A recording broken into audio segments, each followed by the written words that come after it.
Hey everyone, What's up, guys? welcome to Backstage Bagels. My name is Danielle, I'm Nicole. and we're going to talk about all things worship leading because that's what goes on backstage. First of all, bagels. Yes. The worship leaders, we're backstage. Yes. And all the fun things that we like to talk about. And we're excited. We're going to go a little bit deeper than we've gone before. Yes. So don't cancel us today, but we do want to talk about some topics and things that we feel will really benefit any worship leader who's watching this today. So let's do it.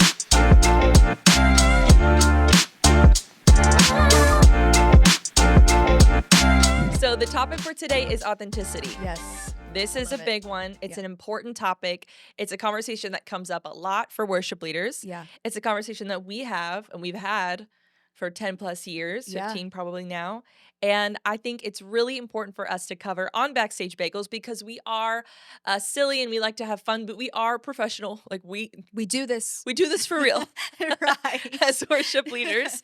And we've Yes. done this. We've done this at different churches. We get to travel and do this. And authenticity is super, super important as God promotes you and develops you as a worship leader. So if someone or there's a worship team that you think would benefit from this, go ahead and hit the share button. Yes. Because this is going to be a good one today. Yes, it is. So let's talk about authenticity. You know, coming up as worship leaders, we started super young. yeah, we I did. was 15. You would have been like 13. I was 13. And I kind of made her be on the worship team with me. You and mom both. Yes. We're like, you're was doing forced it. into it. So figuring out who we were, like our authentic self at a very young age Yeah. was awesome, but it was also very challenging. Mhm. I had people that I looked up to. Who would you say you looked up to as we were kind of coming up in the early days? Probably Taya Smith. I know she has a different last name now. I'm not going to try to pronounce it, but Taya Smith for sure. What She's would you an say? icon. Yeah. I remember going to my first Hillsong United concert. Yeah. And I saw at First Baptist, I saw Hillsong United and I saw Brooke Fraser. And I was like,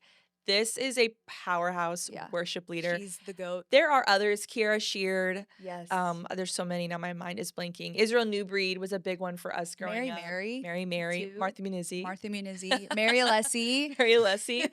But figuring out who we were authentically, it's been a process. It probably still is. For sure. I'm not the same type of worship leader that I was in my teens or even in my 20s. No. And same here. You know, I think worship culture has changed a lot. And there's also a lot that God has kind of helped me walk through and he's kind of helped me when it comes to like how do I want to lead people into his presence, and you know that's what's so cool is you can take your time figuring that out. Absolutely. For sure. Yeah. I think who you are authentically on and off stage needs to connect. Yep. That's something that can happen really easily where you're one way on stage and you're one way off of stage. We don't want that. You do not want that. No. Again, don't cancel us, but if that's happening, you need to get that figured out yesterday. Go find a leader. You'll thank us later. Yep. But stay accountable to someone. yes, absolutely. Like you need to figure out whatever that disconnect is. And we're going to talk a little bit more about that. Yeah. But Nicole, what do you think is the number one enemy of our authenticity, our authentic self?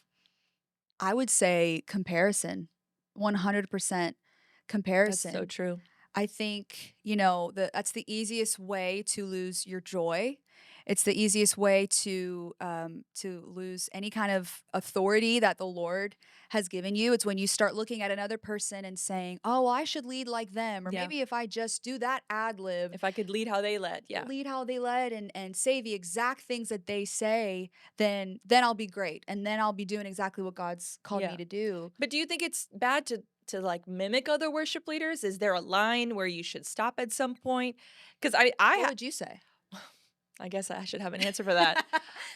So there was a season I was scared to talk in between songs. I knew I could lead a song and I knew I could lead spontaneously. But for some reason, I had this serious fear of saying, come on, guys, let's get ready to worship tonight. Get up on your feet. Like the intro, setting it up. And then in between, I froze. I don't know what happened to me. I did it all through my youth group leading worship with no problem. I yapped till they told me, hey, you yapped too much in between songs. Yes, they did. And so, but I think from what I could remember, it got into being like in my early 20s. And I would say, Nicole, can you set up the set tonight? Like, can you open up the service? And you'd be like, you're leading song 1. Why can't I? So anyways, I'd be like, yeah, sure, I guess. I just would get so spooked. I was going to thinking I was going to say the wrong thing or embarrass myself like Yeah. I am right now, stumbling over my words. So I remember, I think I went to my mom and I said, "Can you give me a couple things? I'll write them down and I will memorize them." And so I did. And so it was like, "Good evening" or "Good morning, Epic Life. We're so excited to worship with you." Now it just rolls off the tongue. Yeah. It's a muscle that I've developed. Yeah. I do think there's a line though, because if you're getting up on stage and you're trying to be Kira Sheard, it's going to be obvious, like, "Oh, Yeah. Don't do that's so that. cute." Or if you try to be like Taya Smith, like, "Honey, there's only one Taya Smith." And can I just say, I wanted to headbang so bad when I was in high school Yeah. because she did and because Oh Haley yeah, there was a Williams whole did. era. Yep. And I could never do it. We have a cousin that did it. Shout out to Stephanie. She used to headbang all the time. She looked really cool. She looked so cool because she had like short, like bleach blonde hair. And I She just just has thought, that vibe where that she can just vibe. pull it off. Yes. And I just Yeah. remember being like, I can't do that. I'm not going to look cool. I'm not even going to try. I'm just going to sing the notes. And I will say there was a season where everyone wanted me to sing Wake from Yes, Hillsong. that was like the number one request. The Can number Nicole come and sing Wake at our church? Yes, to the point to where I had to literally say, "Wait a minute, stop trying to be like Taya Smith because you're not Taya Smith."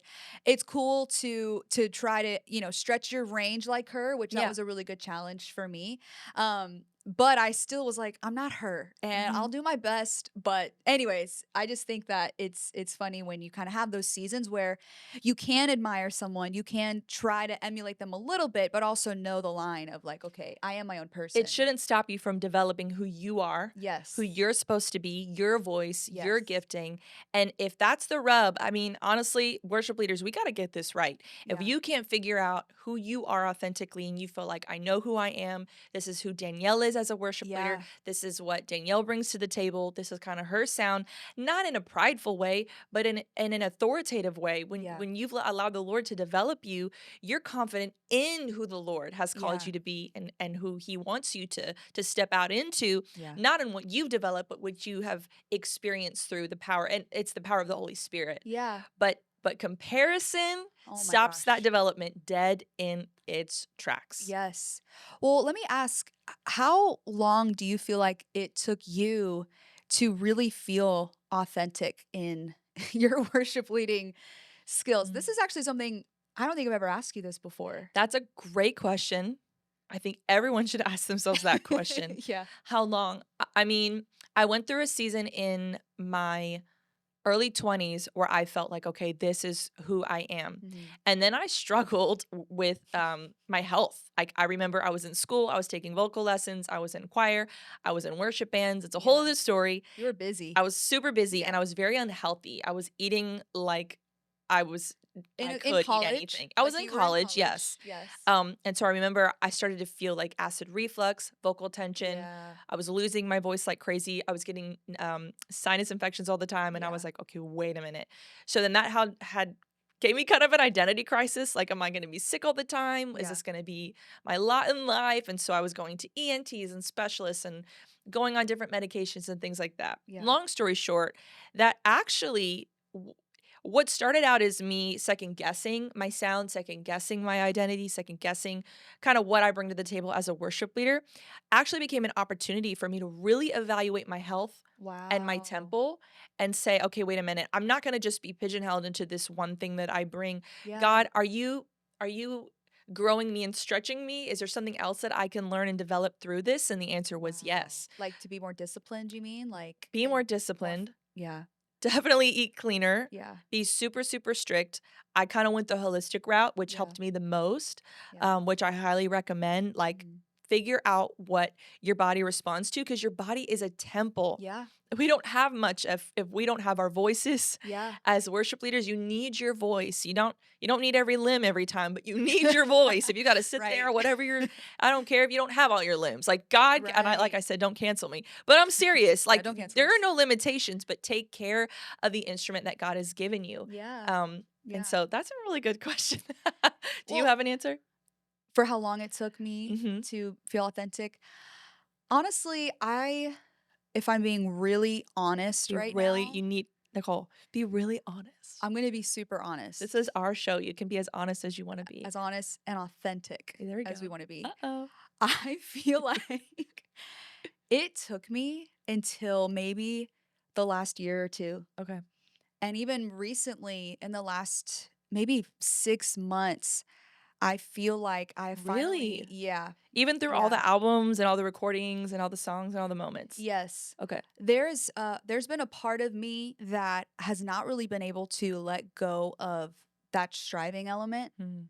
for a long time. It's hard. It's a super hard struggle. It's really hard. I tell my team to not strive all the time.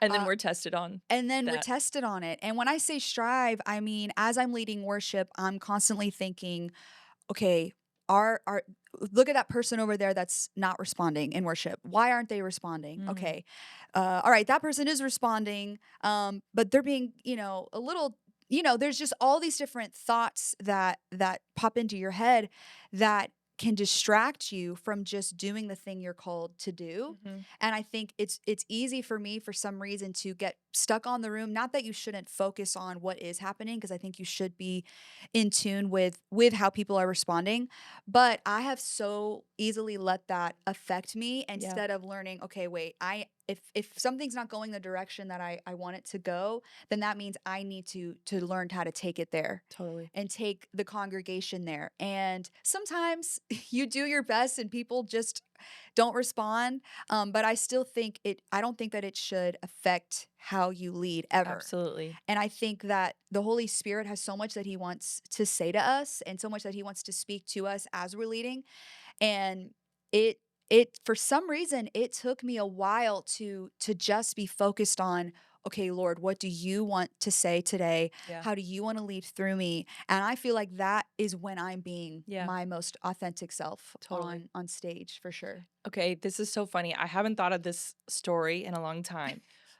I'm nervous. But I'm so nervous. you're making me remember just kind of talking about this and me reflecting back on my early 20s. Mhm. So like I said, I went to a Christian college Mhm. and we had like campus worship teams where you could audition. This was my first audition ever. And so I was super nervous. I went in and they're like, "Hi, what's your name? I'm Danielle. What song are you ready to sing for us today?" And I think it was like Cornerstone Hillsong. Oh So wow. like, "Okay, sing the lead and then when you're done, I'll sing the lead and harmonize with me." So I'm standing there and y'all, it is like me in the beginning of the portable, like the front of the portable, and they're like the first table. It's this guy and this girl. Uh-uh. And they're sitting there at this table looking up at me. Nope. And I am trembling nervous. So I start going, "Christ alone, Cornerstone. cornerstone, weak made." So whatever. And they're like, "Okay. Now I'm gonna sing the lead and you harmonize." I And already don't like this. so I'm like, "Okay." Christ alone, cornerstone, weak made strong. Whatever the harmony. And That's it. save love. I probably did some like very subtle thing, but I was terrified. And they go, "Thank you so much. We'll be in touch. You'll get an email with the next steps." Cool. So a week goes by. I don't hear anything back. 2 weeks go by, and I get a rejection email. Yeah, No. I got denied and I was like, I "Okay, forget this I every kinda time. knew it. Fine." So, then I start to get a little disappointed because 'cause I'm like, "What did I do wrong? You guys gotta put me in the back of some worship team, whatever." The choir, And I let it go. ensemble, Well, that's what they tell you. So all the rejects go to the choir, and I'm like, "You know what? Listen, I'm about to make this choir the so best. fun," and it was. That's I Wow. had the most friend I had Most friend hang on. ever. I had the most fun there. I made all my friends there. I really, really enjoyed it. The choir director, I'm still friends with to this day. He's like a big brother to me. Yeah. He was such a great choir director, taught Yeah. me so much. And then he started giving me solos. I was like, "Okay, Lord, you just have a way of promoting us differently than Absolutely. the way that we planned." Long story short, this is so dumb. But in when this was happening, I was crushed. Okay. This is what happened. My friend that was the original person to say, "You need to audition." He finds me on campus one day and he's like, "Hey, I found out why you didn't make the worship team auditions." I was like, Wow. "Don't tell me." He's like, "Okay." I was like, "Okay, tell me. Just tell me." The guy in the room basically said, "She did fine, but I don't really know what the big deal is about her. It seems like she's just riding her mom's coattails." I was like, "Huh?" Stop. Tomato, tomato. Oh my I don't understand it. gosh. So at the time, I was devastated because I was like, you know, first of all, you don't even see me for me. Second of Right. all, you're acting like I came in there singing a Martha Munizzi song in a Martha Munizzi wig. Like, what is your problem? I got so offended. So I was just bummed about that. Long story short, I let it go. Years have gone by. I ended up being on different worship teams and moved the heck on. They moved the heck on. You ended up on an album. I did fine. She's on an album. It all worked out. Yeah. And yeah, that's actually true. I always forget that I'm on the Yeah. first whatever. So Yes. It's amazing. We'll put the link in the bio. like a year ago, I'm like, whatever happened to that guy? We said we were gonna get authentic today. Yeah. We said we're gonna keep it real. Okay. You said a year ago? This is like a year ago. I'm like, whatever happened to that guy? What was his name? And I remembered his name. Pull him up on Facebook. And as I'm trying to figure out which profile is his, because he has like kind of a generic name, my mind is going, I bet he just flops. I bet he's just not even doing great. And God has just like promoted me. And don't cancel me, but this is real. Yeah. That's the theme of today. And I was like, I bet he just, you know, he probably doesn't like even sing anymore. Probably doesn't do whatever. Like, he's probably not even doing that great. Telling yourself what you tell yourself to make Stop. yourself feel better, you Of know? course. And at this point, it's been like 10 plus years. I find his profile. You guys, this guy's doing great. He's on, No. he's like, I think he's on tour with like, or what's the other guy? They've written songs together. Stop Like it he's right doing very, very now. well. Oh my I was gosh. like, first of all, Danielle, relax. Oh my goodness. Second of all, it was super humbling. I'm like, who am I still to this day? But that's what that comment did to me. Like it put Wow. the seed in my brain that I have to prove myself to this person. This person's not thinking Wow. about me. But anyways, it's embarrassing, but it's a true Yeah. story. Yeah. Thank you for sharing that. Because we are talking about authenticity. And if we're going to be real, we're going to be real. And I think it's such a real thing that worship leaders Yeah. face. But I do have a question. Would you say that when people do say things like that, when they bring up mom, Yeah. mom is our number one supporter, number one worship Pusher. leader, pusher. She's taught us everything we know. But would you say that comments like that have, negatively impacted you, or how do those comments, or how have those comments affected you Yeah. as a worship leader, as Danielle? Like, you're your own Well, person, I but definitely was impacted negatively by that guy in college because I'm barely 18 years old, feeling judged. Yeah. Like from one interaction, that audition lasted maybe 5 to 10 minutes. Right. And that's what I remember saying. Like I was around him for 5 minutes and y'all made a judgment call about me, Man, comparing me to my mom.